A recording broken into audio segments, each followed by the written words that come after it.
Hi friends, today we're going to talk about mindfulness. The reason I wanted to talk about mindfulness is that when I read about mindfulness or when I watch videos about mindfulness, I find it, I hope unintentionally, but it is presented as if it's something very platonic, very philosophical, very overarching kind of concept that is very hard to grasp and then very hard to implement. It is very, very rarely presented as a very practical tool, which it has been to me. So I want to present it as a very practical tool, the most simplified form of mindfulness, so to speak. And I actually wrote a blog article about it, and I'd refer to my blog article a lot, so I'll be looking down rather than to the camera, so bear with me. Mindfulness is actually a very simple tool if you'd want to use it as a very simple tool. Like mathematics is, because you can use mathematics to manage your money and nothing else, and that you'd be fine. So that is the angle I want to take in terms of what mindfulness is. Now, the logical question would be, why do you do it? So what I write in that regards is, at different stages of practice, you do it for various reasons. For us mere mortals, the best reason to do it is to feel relaxed. I do it because I find myself more comfortable, accepting of consequences, and happier after I do mindfulness practice, sit in a meditation session for 10 minutes. I started it during my preparation for USMLE Step 1 to increase my focus. That was my goal. Like I said, you can use mindfulness for whatever you want to use it for. And I think it helped me with that too. I would do this question bank UWorld for certain number of hours, and I would feel completely tired and completely out of focus, out of zone, and then I would sit down and meditate for 10 or 20 minutes, depending on how much I think I needed that day, and then I'd feel more relaxed. I'd feel more revitalized, for a lack of a better word, and then I can again start studying. So that is how it helped me initially. But then the question then would become how does it help? Well, it helps as the concept of percentage does. Well, I have not read this blog article, although I wrote it many months back. So that sort of surprised me. Let me see. Once you know how the mathematical idea of percentage works, you can use it to solve problems, right? It is analogous. Once you start practicing mindfulness, you develop a sense of being present and focus your attention consciously. Now, that is where the tool part comes in. It is upon you to direct your focus wherever you want. Like it is upon you to use percentage concept to arrive at a logical conclusion or fool someone. Okay, I get some of it. So that's weird that I get some of what I wrote myself, but then what I mean to say is in essence, what mindfulness does is it helps you to be in the mere present and to focus on things that you want to focus on. What do you want to focus on? How do you want to use your focus is entirely upon you. So that's what I was trying to get at. So yeah, the other very fascinating question, at least for me, at initial stages of practicing mindfulness, and when I say initial stages, it might sound like I'm practicing at Gen level already. I'm not. I'm the most beginner of the beginners, but I practiced it for around on and off intermittently for around 2 to 3 years now. So I'm at the level where I can say that I practice mindfulness even if I don't sit down and meditate for 2 days, 3 days, 4 days in a row, because I know after the 4th day I would feel the urge and I would do it. I'd practice it. And then we'll talk about how, but then that's where I am at currently. So initially I used to think well, if you are to do something focus on your breath or whatever form of mindfulness you practice, if the whole point, the whole idea is to focus on something, when I'm doing my UWorld, right, when I'm studying, I'm focusing on the question. I'm focusing on the concept that I'm trying to learn. So isn't that mindfulness? Well, the answer is that is a form of mindfulness. Waking up from your bed and going to the bathroom is also exercising, is it not? Like, think about it. I mean, going to the gym and doing the hardcore exercise, or exercising in your room for like certain amount of set time, and then like giving it your best, is exercising. But then waking up from a bed and going to the bathroom is also exercising. It's just a miniature form of exercising, is it not? So, but we tend to segregate those two activities in time and space. Time being like, that's pretty much understandable. And we think that they each deserve different time and space, right? You go to the bathroom, you wake up and go to the bathroom because you have to pee. You get ready and go to the gym and do your exercises because you think that deserve a different time and different place, right? So it is like that. I mean, mindfulness deserves a different time and a different, like, not necessarily different place, but then we would talk about like where you can do it and how you can do it. But then I hope that delivers the idea. The other not so very important connotation to it is like, is there any religious connotation to mindfulness? And the answer is absolutely no. It is about your physiology. If anything, there's a medical connotation to it, nothing else. Mindfulness has, and then there are research papers associated with it. You can just Google Scholar this, and then you'd find a lot of papers.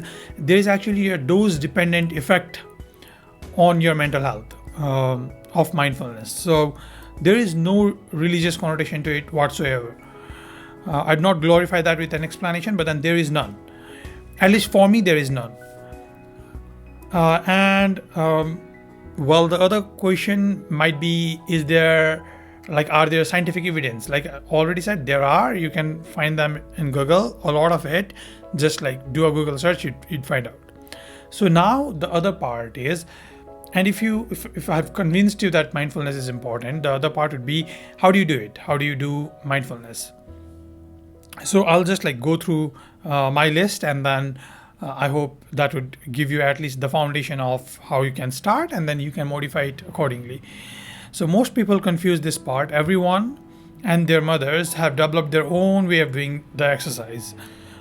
I mean, the mindfulness exercise. If anything, that you should tell you, if anything that should tell you is that it does not matter how you do it. The important part is that you do it. So how do you begin? The beginning is, you can start by closing your eyes and taking comfortable long breath. Can you start with your eyes open? Yes. But we are simplifying things here, and then it's just like one way of doing it. So you're closing your eyes and you're taking long deep breaths initially. What posture is good? Well, most accepted notion is that if your spine is straight, that is the best posture to be in. But then really, you can be walking, you can be sleeping, you can be doing anything. I mean, sleeping, I don't know if you can do mindfulness exercise when you are completely asleep, but then what I mean is lying down. You could be lying down and you can do mindfulness practice. So the thought process, right? I mean, can you think about things while you are practicing mindfulness? That's another very eluding concept. A lot of people seem to promote the notion that you should not, like, the mind should be blank when you are practicing mindfulness, but then I do not actually adhere to that very concept. For example, your lungs, they cannot stop breathing. Your kidneys, they cannot stop filtering at a physiological level. So your mind, it cannot stop thinking at a physiological level. What I think is important is to be very observant about what you are thinking. Like, you can think about anything you want, but then know that you are thinking. So observe your thoughts. And as you keep doing that, you realize that it means something very concrete and tangible rather than philosophical. you'd realize that, and it's very hard to put in words, but then as you keep on practicing mindfulness, you'd realize that when I mean observe your thoughts, I actually mean to look at it like the camera is looking at me right now. That's how I mean. So there is a concept called the anchor. The anchor is something that you hold on to. For example, I closed my eyes and I started taking deep breaths, and now my anchor can be the sound of the motorbike that's going across the street, or the ambience of my room. But then the easiest anchor, of course, is my breath, because it's always with me and it'll go with me wherever I go, I hope. And that way I can just breathe and focus on my breathing. It's just the easiest thing to focus on. So that's the anchor. The other thing is, why do you need the anchor? You need the anchor because, like I said, I'd be focusing on my breath, right? And then once you start doing it, you'd realize that it's so very hard to keep focusing on one thing. You'd like start thinking about something else. And that's when observing your thought comes into play. You'd have to observe what's happening, like what you are thinking. And while doing that, you'd start thinking about something else without even realizing that you are thinking about something else. That's when the anchor comes into play. At certain point in time, you'd realize that you are like, I don't know, doing wistful thinking or worrying or something. And then you can come back to your anchor. You can again focus on your breath for a minute or two. However, like, it's very difficult to focus on your breath for a minute or two, believe me. You'd again drift into your consciousness, and then you'd want to come back to your anchor again. So that's how the anchor helps. It helps you to come back to now again and again, if that makes sense.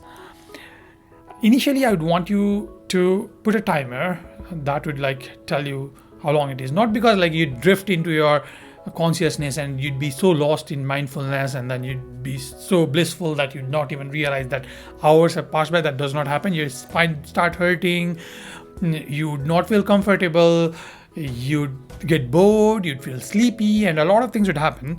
But the timer would give you a sort of goal to achieve. Like a 5 minutes timer would give you the 5 minutes goal to do mindfulness today. And after a week, you can go to like 6 minutes, 7 minutes, and then you can increase like that. How do you end it? When the timer goes off, you can give yourself some time to think about whatever you want, and you do not have to like force yourself to focus on the breath, and then just let go of everything, realize what's happening in your surrounding, and you can come back and you can go about whatever you are going to do. So in essence, that is what mindfulness is. At least that is one way of starting with it. There are plethora of resources that you can find in the internet and go through them, but then don't go into analysis paralysis, meaning get started. Like once you get started, you'd realize what form do you like, you'd realize like how many minutes you'd want to do your meditation, or where, or sitting like in what posture, or maybe you'd want guided meditation. There are apps to there are apps that can guide you through the meditation. But the fact of the matter is none of these is important. Like you don't need anything. Just you yourself is completely enough, sufficient for you to practice mindfulness. So practice it, and if this helps, let me know in the comments below. If you like to hear me talking about these kinds of concepts, then let me know and I'll get back to you. Till then, take care of yourself. Goodbye. See you in the next one.